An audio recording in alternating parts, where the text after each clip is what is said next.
रात में यूक्रेन की राजधानी कीव में 1000 दिनों का सबसे बड़ा मिसाइल हमला हुआ है। रूस के इस मिसाइल हमले को देखकर बाइडेन और ट्रंप तक कांप गए हैं, जबकि जेलेंस्की के यूक्रेन को बचाने के लिए जुटे नेटो देशों को यही समझ नहीं आ रहा कि नेटो के सबसे ताकतवर एयर डिफेंस सिस्टम को चकमा देकर कीव में कयामती हमले कैसे हो गए। ट्रंप के शपथ ग्रहण के बीच पुतिन की मिसाइल बौछार से यूक्रेन में भयंकर तबाही हुई है। 15 घंटे पहले पुतिन की रूसी सेना ने जिस तरह से आसमान से आग उगलती मिसाइलों से यूक्रेन पर हमले किए हैं, उसने राष्ट्रपति जेलेंस्की और उनके कमांडरों की चीखें निकाल दी हैं। कई महीनों के बाद रूसी मिसाइल ब्रिगेड ने यूक्रेन की राजधानी कीव पर बेहद खौफनाक और बड़ा हवाई हमला किया है। हम आपको आज 3 खबरें दिखाने जा रहे हैं, जिससे साबित हो रहा है कि भले ही राष्ट्रपति बाइडेन और नवनिर्वाचित राष्ट्रपति डोनाल्ड ट्रंप दावा करें कि रूस यूक्रेन जंग में आखिरी समझौता ही है, लेकिन पुतिन के तेवर और जंगी एक्शन साबित कर रहे हैं कि लगभग 3 साल से चल रही यूक्रेन जंग अभी रुकने वाली नहीं है। कीव पर हुई रूसी हवाई हमलों ने अमेरिका और नेटो के एयर डिफेंस की धज्जियां उड़ा दी हैं। हम आपको दिखाने जा रहे हैं कि कैसे पुतिन बातचीत की आड़ में यूक्रेन के बड़े इलाके पर कब्जा लगभग कर लिया है। यह तस्वीरें गवाही दे रही हैं कि बैलिस्टिक मिसाइल से हमले में कीव में मौत की सुनामी आई है। यूक्रेन की राजधानी कीव पर राष्ट्रपति जेलेंस्की को बड़ा नाज है। जेलेंस्की को लगता था कि राजधानी कीव के ऊपर न तो पुतिन की मिसाइलें हमला कर पाएंगी और न ही आत्मघाती ड्रोन। जेलेंस्की को लगता था कि अमेरिका और नेटो के दर्जनों एयर डिफेंस सिस्टम कीव पर एक भी मिसाइल को गिरने नहीं देंगे। लेकिन 15 घंटे पहले जेलेंस्की, बाइडेन और ट्रंप की जंगी अकड़ को पुतिन की मिसाइल सुनामी ने तबाह करके रख दिया। रूसी मिसाइल ब्रिगेड ने अपनी बैलिस्टिक मिसाइलों से इतने सटीक हमले कीव पर किए हैं कि पूरे कीव में चारों तरफ भारी तबाही और सुनामी जैसे हालात दिख रहे हैं। जरा रूस के मिसाइल और ड्रोन हमले के बाद यूक्रेन की राजधानी कीव का हाल देखिए। रूस का मिसाइल और ड्रोन हमला कीव पर जबरदस्त हुआ है। भयंकर धमाकों के साथ देखते ही देखते दर्जनों रूसी इस्कंदर मिसाइलों ने कीव में तबाही मचा दी है।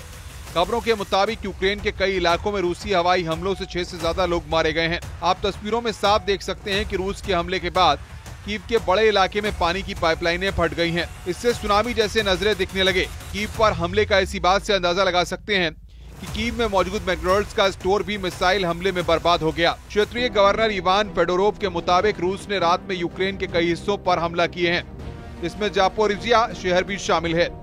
इसमें एक औद्योगिक इमारत उड़ा दी गई। वहीं प्रशासन के प्रमुख ओलेक्सांद्र विरकुल के मुताबिक निप्रा पेट्रोस क्षेत्र में कीवी रिही पर रूस मिसाइल हमले में 5 लोगों की मौत हो गई और 4 बच्चों सहित 19 लोग घायल हैं।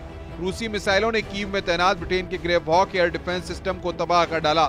यहां तक कि लंबी दूरी की सुरक्षा में तैनात अमेरिका के पैट्रियट PAC-3 एयर डिफेंस को भी रूसी बैलिस्टिक मिसाइलों और ड्रोन से तबाह कर दिया।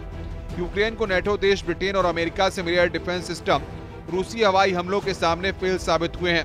अब आप ये भी जान लीजिए कि यूक्रेन के पास तो सोवियत युग के S-300 और बुक M1 मध्यम दूरी की एंटी मिसाइल प्रणालियां हैं जो रूस की ही बनी हुई हैं, लेकिन अब रूसी मिसाइलें इन्हें तबाह कर रही हैं।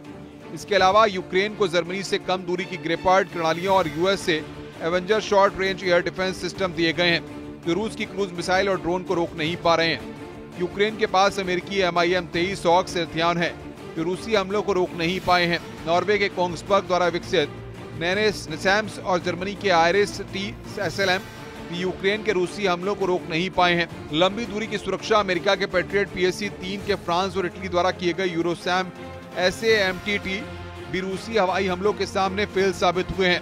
रूस ने यूक्रेन के एयर डिफेंस तबाह करके यूक्रेन से बदला ले लिया है। पिछले 10 दिनों में यूक्रेनी मिसाइल ब्रिगेड ने रूस के एयर डिफेंस सिस्टम को भारी नुकसान पहुंचाया था।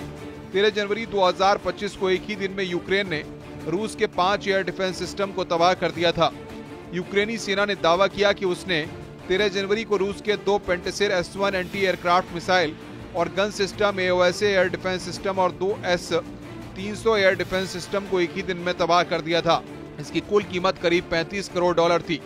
इससे पहले यूक्रेन सेना रूस के S-400 एयर डिफेंस सिस्टम को भी तबाह कर चुकी है। अमेरिका में डोनाल्ड ट्रंप के सत्ता संभालने से ठीक पहले दोनों के बीच जारी ये लड़ाई और तेज हो गई है। यूक्रेन, नेटो और पश्चिमी देशों की खुफिया एजेंसियां इस वक्त पुतिन के परमाणु तेवरों से कांपने लगी हैं।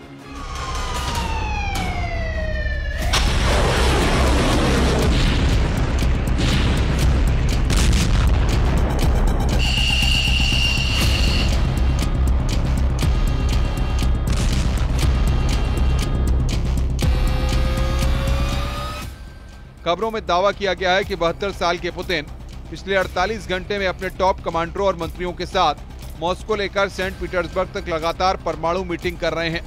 दावा किया जा रहा है कि जब से यूक्रेनी सेना ने नेटो देशों के साथ मिलकर रूस पर लंबी दूरी की मिसाइलों से हमले किए हैं, उसके बाद से पुतिन ने दो टूक कह दिया है कि अब टेबल पर नहीं सिर्फ जंग के मैदान में ही युद्ध का फैसला होगा। आने वाले कुछ घंटों में ही रूस की तरफ से यूक्रेन पर या तो परमाणु हमला हो सकता है या फिर लंबी दूरी की बड़ी मिसाइलों से यूक्रेन की राजधानी कीव को तबाह किया जा सकता है। पुतिन के बेहद करीब और रूस के विदेश मंत्री सर्गेई लावरोव ने वैसे तो कई बार यूक्रेन, अमेरिका और नेटो का नाम लेकर परमाणु धमकी दी है, लेकिन इस बार सर्गेई लावरोव ने डंके की चोट पर कह दिया है कि रूस और उनके सहयोगियों की सुरक्षा के लिए अगर जरूरी हुआ तो रूस परमाणु विकल्प से पीछे नहीं हटेगा। जो लोग ये सोचते हैं कि 3 साल से रूस खोखली परमाणु धमकी दे रहा है और कुछ नहीं करेगा, ऐसे लोगों की सोच के ठीक उलट अमेरिका, फ्रांस और ब्रिटेन के खुफिया प्रमुख और नेटो चीफ कुछ और ही अनुमान लगाए बैठे हैं।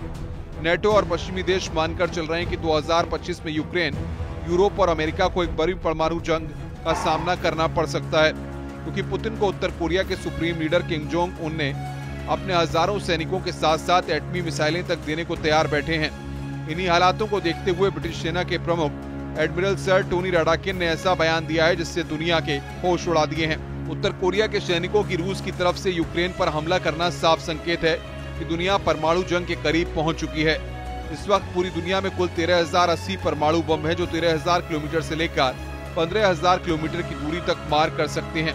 जानकारों की माने तो इनमें से आधे परमाणु बम भी इस्तेमाल हुए तो दुनिया का नामो निशान मिट सकता है।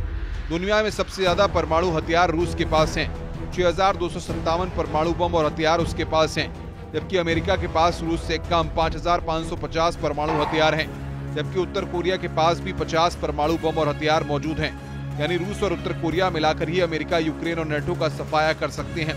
ऐसे हालात में अब सवाल उठता है कि अगर दुनिया में परमाणु जंग छिड़ी तो 13,080 परमाणु हथियारों से दुनिया तबाह हो जाएगी।